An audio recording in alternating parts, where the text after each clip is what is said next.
It's not the kind of house you'd think is haunted or that anything out of the ordinary ever happened here. It's in a quiet neighborhood in Florence in Rankin County.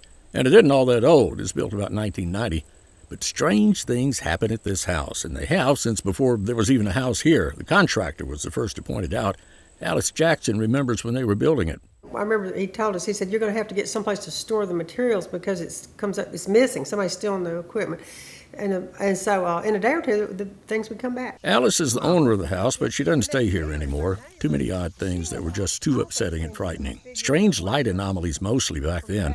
One that was just the last straw that looked like a bright column of light that you could see through, but at the same time, it didn't illuminate the dark room around it. And then I thought, is it UFO because it's a tunnel? What happens if it points to me? And I thought, if I get out of here, I will never sleep here again.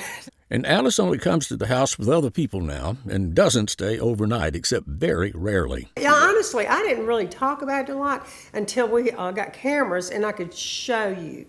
Now the mostly unoccupied house is being recorded 24/7, and occasionally odd things happen, mostly when nobody's here. Over time, the word got out about Alice's house, and paranormal investigators came here to see what they could find, or find out.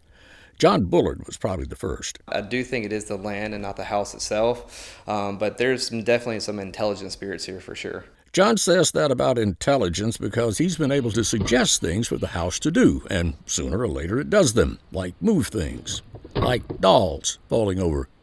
Most of these when nobody's here in the middle of the night, or if one falls when someone is here, they usually don't stay much longer. John says it's one of the most active houses he's ever investigated anywhere. Basically, if I want to come out and test new technology, this is the location that I come to do it at. Things have changed over the years. The house has become well known nationally in paranormal circles, and the more famous the house became, the more people would talk to Alice in the grocery store again and not shy away from her. But things happen at this house. This is my famous line: whatever happened in this house doesn't happen in my house. That's another paranormal investigator we'll hear from in our next installment. But the happenings aren't in question. They're on video. It's the how they happen and the why they happen that's still up for grabs.